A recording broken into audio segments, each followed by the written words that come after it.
இந்த புதிய ஆண்டிலே உங்களை சந்திப்பதை நான் பெருமகிழ்ச்சி அடைகிறேன். இந்த நாளிலும் கூட கர்த்தர் இதுவரையிலும் எங்களை பாதுகாத்து அற்புதமாக வழி நடத்தினாரே, இன்றைய நாளிலும் கூட எங்களை வழிநடத்த வேண்டும் என்று சொல்லி அவருடைய பாதத்திலே எங்களை அர்ப்பணித்து ஜெபிப்போமா? கண்களை மூடி நாங்கள் ஜெபிப்போம். ஹல்லேலூயா. Thank you Lord. ஆண்டவரே, உங்களை உயர்த்துகிறோம் சுவாமி. பரிசுத்த தேவனே, உங்களை மகிமைப்படுத்துகிறோம் ராஜா. காலங்களை கொடுப்பது நீரப்பா. ஆண்டவரே, வழிகளை திறப்பவர் நீர் என்று சொல்லி உம்முடைய பாதத்திலே நாங்கள் வருகிறோம். இந்த நாளிலும் கூட எங்களை தாழ்த்துகிறோம் சுவாமி, எங்களை தாழ்த்துகிறோம் ஐயா. உம்முடைய நாமத்தை உயர்த்தி மகிமைப்படுத்துகிறோம். பரலோக கார்மேகமே, பரிசுத்த தெய்வம் தீபமே, உயிராய் வந்தீரையா, உணர்வே நீதானையா. பரிசுத்த கார்மேகமே, பரிசுத்த மெய் தீபமே, உயிராய் வந்தீரையா, உணர்வே நீதானையா. உயிராய் வந்தீரையா, உணர்வே நீதானையா. ஆவியானவரே,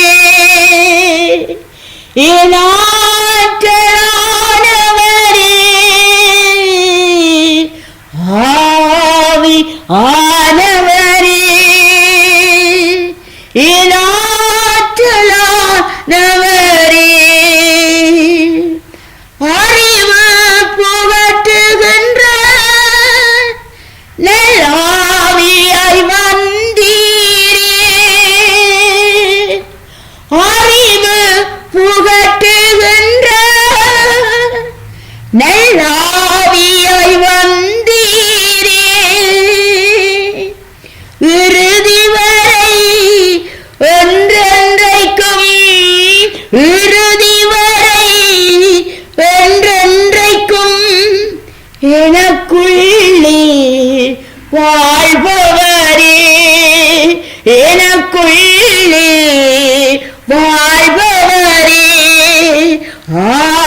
ஆவியானவரே, ஆற்றலானவரே,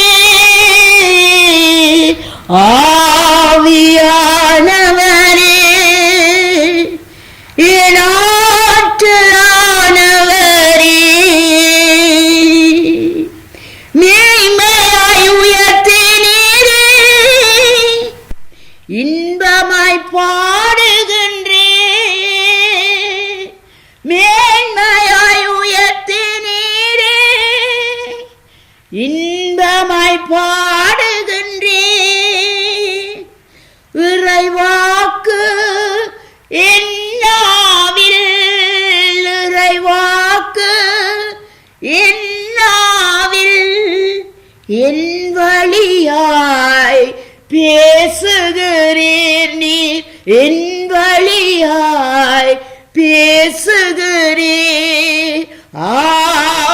ஆவியானவரே, என் ஆற்றல் ஆனவரே, ஆவியானவரே, என் ஆற்றல் ஆனவரே. பரலோக கார்மேகமே, பரிசுத்தமே தீபமே, உயிராய் வந்தீரையா, என் உணர்வே நீதானையா. உயிராய் வந்தீரையா, என் உணர்வே நீதானையா. ஹல்லேலூயா. உயிராக நமக்குள்ளே வந்து மரித்த எங்கள் ஆத்துமாக்களுக்கு உயிர் தந்தவரே, பரிசுத்த ஆவியானவரே, இந்த நாளிலும் கூட நீங்கள் பேசும் அப்பா, நீங்கள் பேசுங்கள் அப்பா. எதை பேச வேண்டும், யாரோடு பேச வேண்டும், எப்படி பேச வேண்டும் எல்லாம் கற்றுத்தரும் அன்பின் ஆவியானவரே, இந்த வேளையிலும் கூட யார் யாரோடு இந்த செய்தி பேச வேண்டும் என்று கர்த்தர் நீங்கள் முற்குறித்திருக்கிறீர்களோ ஆண்டவரே, நீங்கள் பேசுங்கள் அப்பா. உணர்வுள்ள ஆவியான நீங்கள் உறுத்தி காட்டுங்கள் அப்பா. குற்றத்தை மன்னிக்கும், குற்றத்தை உறுத்தி காட்டும் முத்திரை மோதிரமான நீங்கள் குற்றத்தை உறுத்தி காட்டுங்கள் ஐயா. நாங்கள் எங்கே நிற்கிறோம் என்பதை ஆண்டவரே உம்முடைய ஜீவனுள்ள வார்த்தையினாலே உணர்த்தி வெளிப்படுத்துங்கள் ராஜா. இதோ பரலோகத்துக்கு சென்ற நீர் மறுபடியும் திரும்பி வரப்போகிறீரே, உமக்கு முன்பாக நாங்கள் வந்து நிற்பதற்கு அப்பா நாங்கள் திராணி உள்ளவர்களாக இருக்கிறோமா என்பதை எங்களுக்கு உணர்த்தி காட்டுங்கள் ஐயா. எந்த இடத்திலே நாங்கள் மாற வேண்டும், எப்படியாக உம்முடைய சன்னிதானத்திலே வந்து நிற்க வேண்டும் என்பதை எங்களுக்கு உணர்த்தி காட்டுங்கள் ஐயா. நீங்கள் பேசுங்கள். அடியவளை உம்முடைய நிழலிலே வைத்து மறைத்து கொண்டு கத்தாவே, உன்னதமானவரே, உங்களுடைய மறைவிலே வைத்து கொண்டு உம்முடைய நிழலிலே என்னை காத்து கொண்டு கத்தாவே, உம்முடைய வார்த்தையினாலே கர்த்தர் பேசும் என்று உம்முடைய கரத்திலே நாங்கள் ஒப்பு கொடுத்து ஜெபிக்கிறோம். ஜீவனுள்ள அன்பு தகப்பனே, ஆமேன். அன்பானவர்களே, இந்த நாளிலும் கூட உங்களுக்கு முன்பாக ஒரு தலையங்கத்தை நான் வைக்கும்போது உண்மையாவே நீங்கள் நினைக்கலாம், இது என்ன ஒரு தலையங்கம், இப்படியாகவும் பிரசங்கங்கள் உண்டா என்று சிந்திக்கிற அளவிலே நீங்கள் சிந்திக்கக்கூடிய ஒரு தலையங்கத்தை ஆண்டவர் எனக்கு அடிக்கடி என் உள்ளத்திலே இந்த வசனம் இந்த செய்தியை கொடுக்கும்படி என் உள்ளத்திலே அடிக்கடி இதை இல்லை தவிர்க்க வேண்டும் என்று எத்தனித்த போதும் கூட கடந்த இரவு வரைக்கும் இல்லை இதே செய்திதான் கொடுக்கப்பட வேண்டும் என்ற உறுதிப்பாட்டை என் உள்ளத்திலே ஆழமாக வைத்தார். ஏனெனில் முகமூடிகள், இது என்ன வேதாகமத்திலே எங்கேயாவது இந்த முகமூடிகள் இருக்கிறதா என்று நீங்கள் சிந்தித்து பார்ப்பீர்கள். முகமூடிகள் என்றால் முதல் என்ன, அதை நாங்கள் சிந்திக்க வேண்டியவர்களாக இருக்கிறோம். ஏனென்றால் இந்த உலகத்திலே எங்கே பார்த்தாலும் சுத்தமானதை கண்டுபிடிக்க முடியாது. எங்கே பார்த்தாலும் அசுத்தம், சுத்தமாக காட்டுகிறார்கள், அந்தரங்கமோ அசுத்தம். சுத்தமாக நடக்கிறோம் என்கிறார்கள், வாழ்க்கையோ அசுத்தம். இப்படியாக பார்க்க போனால் முகமூடி என்றால் என்ன, தங்களுடைய உள்ளான நிலையை மறைத்துக் கொள்ள மூடி வைக்கப்படும் ஒரு மூடலாக கருதப்படுகின்றது. தங்களுடைய உள்ளான தோற்றத்தை வெளியிலே காட்ட முடியாதபடிக்கு மறைத்து வைக்கும் ஒரு மறைவிடம் தான் முகமூடியாக இருக்கின்றது. ஏன் இதை நாங்கள் அணிய வேண்டும் என்று நாங்கள் ஒரு கேள்வி எடுத்து பார்த்தால், அந்த நாளிலே சின்ன பிள்ளைகளை நான் அறிந்த நாளிலே முதல் கண்ட முகமூடி கிறிஸ்துமஸ் பாப்பா முகமூடியை அணிந்து கொண்டு, யார் கிறிஸ்துமஸ் பாப்பா ஆண்டு தன்னை வெளிப்படுத்த முடியாதபடிக்கு அந்த மூடியை போட்டு தன்னை மறைத்துக் கொள்வார். காரணம் என்ன, இந்த கிறிஸ்துமஸ் பாப்பாவாக நடிப்பவர் யார், அவரை கண்டுபிடிக்க முடியாது. பிள்ளைகள் நாங்கள் சுற்றி சுற்றி அந்த நாளிலே பார்த்த அந்த அனுபவம் இன்றைக்கு எனக்கு ஞாபகம் வருகின்றது. ஏனெனில் தன்னை மறைத்துக் கொள்ளும் ஒரு மூடி, நாங்கள் என்ன நிலையிலே இருக்கிறோம் என்பதை வெளிப்படுத்த முடியாதபடிக்கு மூடி வைக்கிற ஒரு மூடியாக இந்த முகமூடி இருக்கிறது. ஏன் இதை நாங்கள் அணிய வேண்டும், என்னை மறைத்துக் கொள்ள ஏன் வேண்டும்? நானாக வெளிப்பட வேண்டுமானால் இன்றைக்கு எத்தனையோ காரியங்களை உலகத்திலே நாங்கள் செய்ய முடியாது. காரணம் என்ன, தேவன் உலகத்திலே இருந்து என்னையும் உங்களையும் பிரித்தெடுத்திருக்கிறார். அல்லேலூயா. ஏன் என்றபடினால் எல்லா காரியத்திலும் எல்லா இடத்திலும் எல்லா நிலையிலும் நாங்கள் இந்த முகமூடியை அணியாமல் நிற்க முடியாது என்பதை உணர்ந்து இன்றைக்கு எங்கே பார்த்தாலும் யாரை பார்த்தாலும் இவர்கள் உண்மையான நிலையிலே இருக்கிறார்களா என்று நாங்கள் கீழே இருந்து மேலே பார்க்க வேண்டியவர்களாக இருக்கிறோம். ஏன், ஒவ்வொருவரும் ஒவ்வொரு விதமான முகமூடியோடு இருக்கிறார்கள். யாரை நம்புவதென்று தெரியாத நிலை. சரி, உலகம்தான் போகட்டுமே என்று பார்த்தால் சிறு பிள்ளைகளுக்கு அந்த விளையாட்டை காட்டி சின்ன பிள்ளையிலே இருந்தே இந்த முகமூடியை அணிய பழக்குகிறார்கள் நம் பெரியவர்கள். ஏன், இந்த ஊடகங்களை கூட நாங்கள் பார்க்கும்போது வித்தியாசமான குரங்கு முஞ்சியை போடுகிறார்கள், டெரிபியர் என்று முகத்தை போடுகிறார்கள். அழகான அழகான ஆச்சரியமான முறையிலே 139ஆம் சங்கீதத்திலே தேவன் அழகாக அந்த சங்கீதக்காரனூடாக 14ஆம் 15ஆம் வசனத்தை நீங்கள் பார்ப்பீங்கள் என்றால் பிரமிக்கத்தக்க முறையில் அதிசயமாக நாங்கள் படைக்கப்பட்டிருக்கின்றோம். அப்படியான அருமையான முகம், அருமையான திட்டங்கள், நோக்கங்களோடு தேவ சாயலாக மனிதன் படைக்கப்பட்டிருக்கும் போது என்ன செய்கிறார்கள்? முகமூடிகளை போட்டு தேவனுடைய பாடல்களை பாடி காட்டுறார்கள். ஏனென்றால் பிள்ளைகளை கவர்வதற்காம். அப்படி பாடும்போது பிள்ளைகள் கவரப்படுகிறார்கள் என்று சொல்லுகிறார்கள். பிள்ளைகளை எது கவர வேண்டும்? முகமூடி கவரக்கூடாது, தேவனுடைய வார்த்தை கவர வேண்டும். அல்லேலூயா. தேவனுடைய பாடல் கவர வேண்டும். அல்லேலூயா. உண்மையாகவே ஜீவனுடைய வார்த்தை அங்கே செயல்படுமானால் அந்த வார்த்தை தான் அந்த பிள்ளையினுடைய இருதயத்தை குத்தி உருவி தன்னண்டையிலே இழுக்க வேண்டும். முகமூடி இழுக்க முடியாது. இந்த முகமூடிகளை இந்த பிள்ளைகளுக்கு சின்ன நிலையே இருந்து இப்படி போட்டி பழக்குவதனாலே இந்த பிள்ளைகள் நினைக்கிறார்கள் அந்த மிருகத்தன்மை அவர்களுக்குள்ளே அறியாமலே வந்து கொண்டிருக்கிறது. அவர்களுக்கு தெரியாது நாங்கள் என்ன செய்கிறோம், எப்படி போகிறோம், எங்கே வாழுகிறோம், யாரோடு பழகிறோம், என்ன வார்த்தை பேசுகிறோம், உறவுகளை எப்படி வைத்துக் கொள்கிறோம் என்று தெரியாத ஒரு அபாண்டமான நிலையிலே இன்றைக்கு சமுதாயம் உருவாகி கொண்டிருக்கிறது. உலகம் அப்படி உருவாகட்டும், போட்டும். நானும் நீங்களும் கிறிஸ்தவர்கள் அல்லவா? கிறிஸ்துவின் ரத்தத்தாலே கழுவப்பட்டவர்கள் அல்லவா? வேறு பிரிக்கப்பட்டு எடுக்கப்பட்டவர்கள் அல்லவா? தன்னுடைய ரத்தத்தினாலே அல்லவா அவர் சபையை உருவாக்கினார். நாங்கள் எல்லாம் ஒரே சரீரங்கள் அல்லவா? என் தேவன் தலை அல்லவா? இப்படியான திருச்சபைகளிலும் முகமூடிகளா? இதை கேட்டுக்கொண்டிருக்கும் அன்பர்களே, குடும்பத்தை பார்த்தால் முகமூடி. முதலாவது குடும்பம். நம்முடைய குடும்பங்களை எடுத்து பார்த்தால் கணவன் ஒரு முகமூடி, மனைவி ஒரு முகமூடி. அங்கே சபைக்கு போகும்போது நல்லவர்களாக போகிறார்கள். ஐயா பரிசுத்தவான்கள் என்ற முகமூடி. சபை வாசலிலே செய்தியை கேட்கும் வரைக்கும் பரிசுத்தம் பரிசுத்தம் பரிசுத்தம். அழகாக அந்நிய பாஷைகளை பேசுகிறோம். அழகாக கரங்களை தூக்கி கரம் தட்டி ஆரவாரம் செய்து ஆண்டவரை மகிமைப்படுத்துகிறோம். ஆனால் வாசலை கடக்கும் என்பதாக அடுத்த முகமூடியை போட்டுக் கொள்கிறோம். கணவன் ஒன்று சொன்னவுடன் மனைவி பாயும் சத்தத்தை பக்கத்திலே நின்றவர்கள் கேட்டு அருவருப்பாக முகத்தை சிரவழித்துக் கொள்கிறார்கள். மனைவி பேசுவது அப்படி, கணவன் மறுபாடு. எங்கள் முகமூடிகள் எப்படியாக இருக்கிறது? இதே முகமூடிகளை போட்டுக்கொண்டு நாங்கள் சபைக்குள்ளே வரும்போது சபைகள் பலவேறுபட்ட முகமூடிகளாக அங்கே அமைகின்றது. நாங்கள் இதனால் வர நன்மைகள் என்ன நாங்கள் பார்ப்போமானால் இதனால் என்ன நன்மை வருகின்றது? பிசாசானவன் தன் தந்திரத்தை நான் சூக்காக அழகாக எப்படியாக திணிக்க முடியுமோ சாகசமான முறையிலே சந்தோஷத்தை கொடுத்து சிரிப்போடு சிரிப்பாக கலந்து கொண்டு அவனுடைய ராஜ்யத்தை திருச்சபையிலே கட்டி கொண்டிருக்கிறான். இதுதான் வெறும் நன்மையாக இருக்கின்றது. ஆண்டவர் இயேசு இந்த உலகத்திலே வாழ்ந்த போது இப்படியான ஒரு ஜனக்கூட்டம் அங்கே இருந்தது. அழைக்கப்பட்டவர் தான், தேவனாலே அழைக்கப்பட்ட ஜனங்கள், யூதர் என்று சொல்லப்பட்ட ஜனங்களைத்தான் அவர் அழைத்தார். அப்படி அழைக்கப்பட்ட ஜனங்கள் மத்தியிலே இப்படியான பரிகசிக்கும் குணங்கள் இருந்தது. அந்த குணங்களை, அந்த முகமுடிகளை இயேசு கிழித்தறிந்தார். அதைத்தான் இன்றைக்கு நாங்கள் பார்க்க போகிறோம், வேதாகமத்திலே பார்க்க போகிறோம். அன்றைக்கு கிழித்திருந்த அதே மூடி இன்றைக்கு நம்மிடத்தில் இருக்கின்றதா என்று சற்று நாங்கள் வேதாகமத்தோடு சிந்தித்து பார்க்க போகின்றோம். இப்பொழுது முதலாவது வேத வாசிப்பை நாங்கள் வாசிக்க கேட்போமா?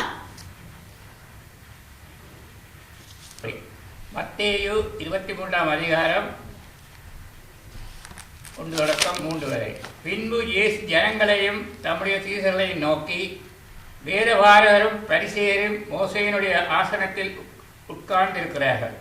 ஆகையால் நீங்கள் கைக்கொள்ளும்படி அவர்கள் உங்களுக்கு சொல்லுகிற யாவையும் கைக்கொண்டு செய்யுங்கள்.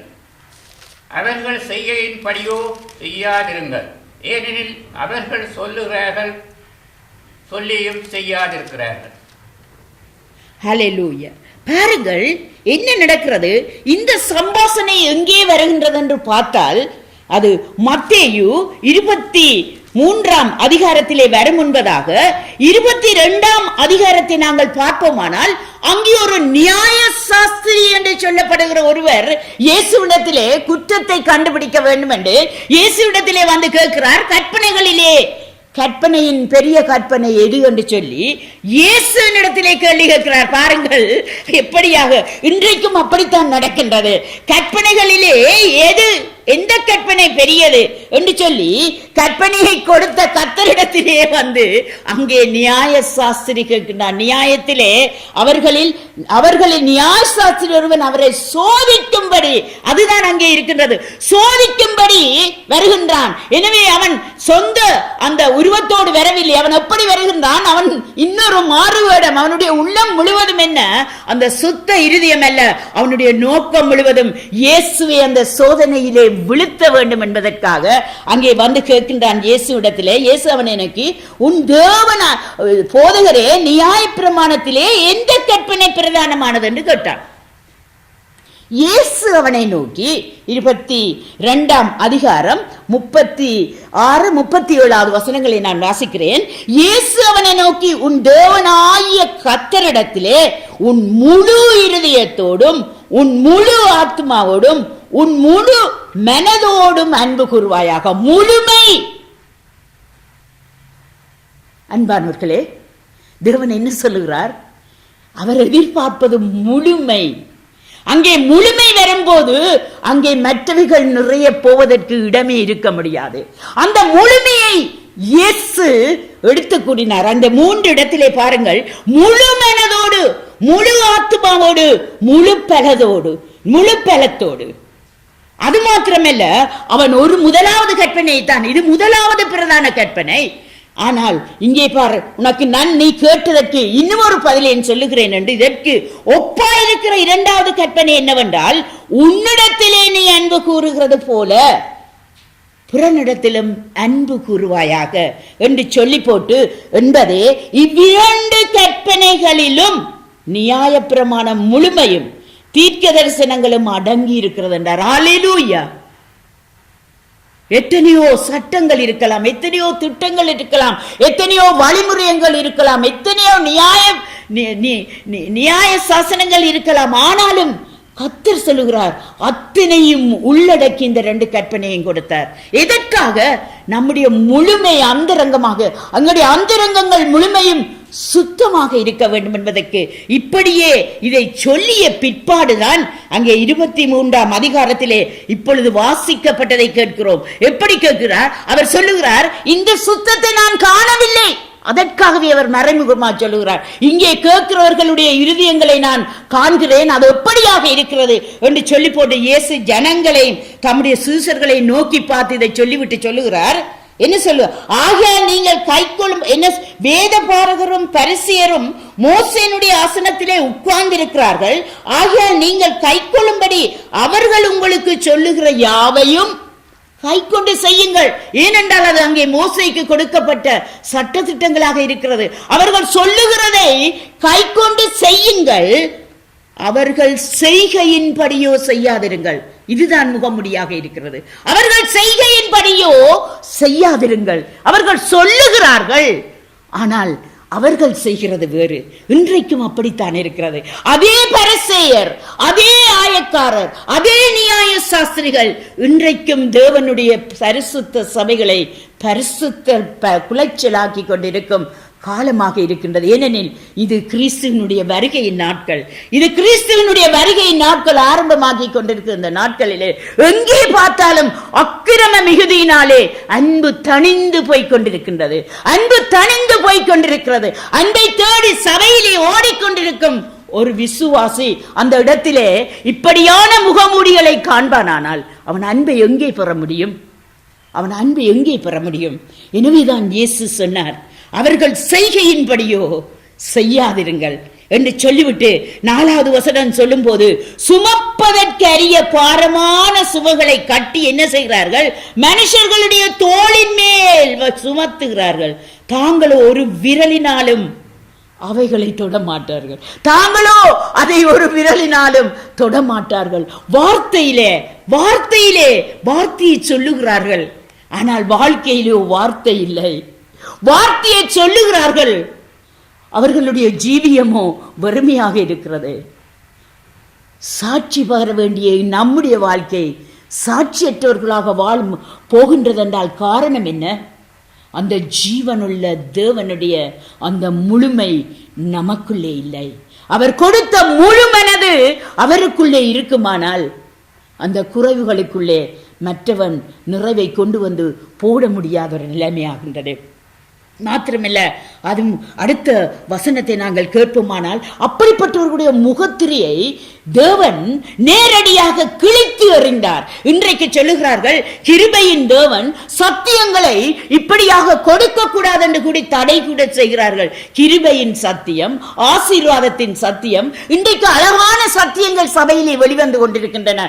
எங்கே விசுவாசியே, நீ எந்த இடத்திலே தேவனுக்கு பிரியமில்லாது இருக்கிறாய் என்று சுட்டிக்காட்டும் செய்திகள் இன்றைக்கு சபைகளிலே இல்லை. காரணம் என்ன? வசனம் பேசுமானால் விசுவாசி நிற்க மாட்டான், ஓடுகின்றான். எங்கே ஓடுகின்றான்? இன்னொரு சபையை தேடி ஓடுகின்றான். இதற்காக பயந்து இன்றைக்கு என்ன நடக்கின்றது? சபைகளிலே சத்தியம் குறைந்து கொண்டு போகின்றது. சத்துரு தன்னுடைய முகமூடியை அங்கே போட்டு தனக்காக சபைகளை வழி நடத்தி கொண்டிருக்கிற காலமாக மாறிக்கொண்டிருக்கிறது. அடுத்த வேத வசனத்தை வாசிக்க கேட்போமா? மாயக்காரராகிய வேதபாரகரே, பரிசேயரே, உங்களுக்கு ஐயோ! மனுஷர் பிரவேசியாதபடி பரலோக ராஜ்யத்தை பூட்டி போடுகிறீர்கள். நீங்கள் அதில் பிரவேசிக்கிறதும் இல்லை, பிரவேசிக்க போர்களை பிரவேசிக்க விடுகிறதும் இல்லை. மாயக்காராகிய வேதபாரே, பரிசேயரே, உங்களுக்கு ஐயோ! பாறைக்காக நீண்ட ஜெபம் பண்ணி விதவைகளின் வீடுகளை பச்சிட்டு போடுகிறீர்கள். இது நிமித்தம் அதிக ஆக்கினையை அடைவீர்கள். பாருங்கள், அவர் பயந்து இருக்கவில்லை. அந்த மாயக்காரராகிய பரிசேயரை எப்படி உணர்த்தினார்? நேரடியாக சத்தியத்தினாலே உணர்த்தினார். என்ன சொல்லுகிறார்? மாயக்காரராகிய வேதபாரகரே, பரிசேயரே, உங்களுக்கு ஐயோ! 23ஆம் அதிகாரம், மத்தேயு எழுதிய நற்செய்தி நூல் 23ஆம் அதிகாரம் 13ஆம் வசனம் இவ்விடமாக சொல்லுகிறது. மாயக்காரராகிய வேதபாரகரே, பரிசேயரே, உங்களுக்கு ஐயோ! மனுஷர் பிரவேசியாதபடி பரலோக ராஜ்யத்தை பூட்டு போடுகிறீர்கள். பாருங்கள், பரலோக ராஜ்யத்துக்குள்ளே, தேவனுடைய ராஜ்யத்துக்குள்ளே பிள்ளைகளை அழைத்து கொண்டு போக வேண்டிய நாங்கள் என்ன செய்கிறோம்? பரலோக ராஜ்யத்துக்கு அங்கே பூட்டு போடுகிறவர்களாக இருக்கிறோம். அது மாத்திரமல்ல, என்ன சொல்லப்படுகிறது? நீங்கள் அதில் பிரவேசிக்கிறதும் இல்லை, பிரவேசிக்க போகிறவர்களை பிரவேசிக்க விடுகிறதும் இல்லை. நீங்களும் பிரவேசிக்கிறதில்லை, பிரவேசிக்க போகிறவர்களையும் பிரவேசிக்க விடுகிறதில்லை. இது உலக நீதியிலே பார்க்கும்போது வைக்கல் பட்டடையின் கீழே படுத்திருக்கும் ஒரு நாயை போன்றது. அந்த நாய் ஒரு நாளும் வைக்கலை சாப்பிடாது. ஆனால் அங்கே வைக்கல் சாப்பிட வருகின்ற மாட்டை கூட அது சாப்பிட விடாத ஒரு நிலையாக அங்கே இருப்பதை நாங்கள் காணக்கூடியதாக இருக்கிறது. அது மாத்திரமல்ல, மாயக்காரராகிய வேதபாரகரே, பரிசேயரே, உங்களுக்கு ஐயோ! பார்வைக்காக நீண்ட ஜெபம் பண்ணுகிறீர்கள். நல்லது, ஜெபம், தேவனோடு உன்னுடைய உறவு இருப்பது நல்லது. ஆனால் அந்த உறவு எப்படியாக இருக்கிறது? உன் உள்ளத்துக்கும் உன் உள்ளத்தின் ஆவியும் பரிசுத்த ஆவியானவரும் இணைந்து தேவனோடு இணைந்து ஜெபிக்கிறாயா? அல்லது மற்றவர்களுடைய பார்வைக்காக, மற்றவர்கள் என்னை பக்திமான்கள் என்று நினைக்க வேண்டும், மற்றவர்களுக்கு நான் ஊழியக்காரன் என்பதை வெளிப்படுத்த வேண்டும் என்ற முகமூடி உன்னிடத்திலே இருக்கிறதா? மகனே, மகளே, இந்த வேளையிலும் கூட நீ கிறிஸ்துவனாக இருப்பாயானால் சற்று சிந்தித்துப்பார். நீ கிறிஸ்துவின் முகமுடியை உடையவனாக இருக்கிறாயா?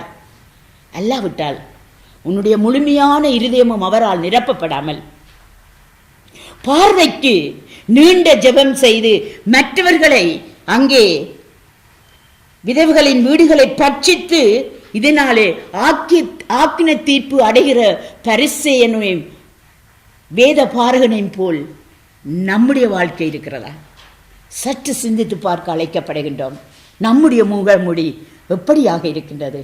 நம்முடைய முகமூடி எப்படியாக இருக்கிறது? நாங்கள் முகமூடி போட்டிருக்கின்றோமா?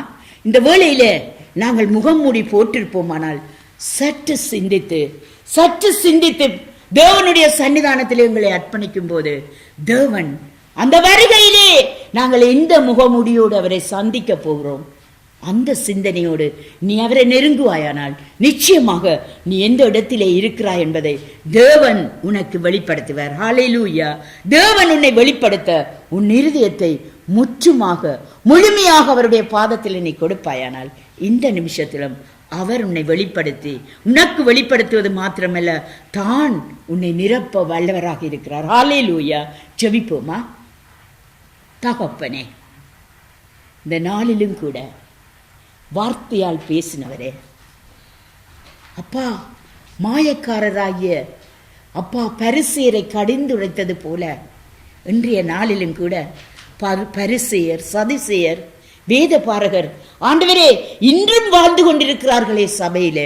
இன்றும் நாங்கள் அவர்களைப் போல வாழுகிறோம் என்பதை ஆண்டவரே யார் யார் அறிக்கை செய்கிறோமோ, யார் யார் அதை அறிக்கை செய்து விட்டு வெளியிலே வருகிறோமோ ஆண்டவரே நீர்தாமே அவர்களை உணர்த்தி உம்முடைய ராஜ்யம், உம்முடைய வருகை ஆண்டவரே உம்முடைய காலத்தோணி ஒலிக்கும் போது கர்த்தாவே அந்த ஒலி சத்தத்தை கேட்டு எழுந்திருக்கக்கூடிய ஆவியின் எழுச்சி அவர்கள் உள்ளத்திலே வைக்கும்படி உம்முடைய பாதத்திலே தாழ்த்தி ஒப்பு கொடுத்து ஜெபிக்கிறோம்.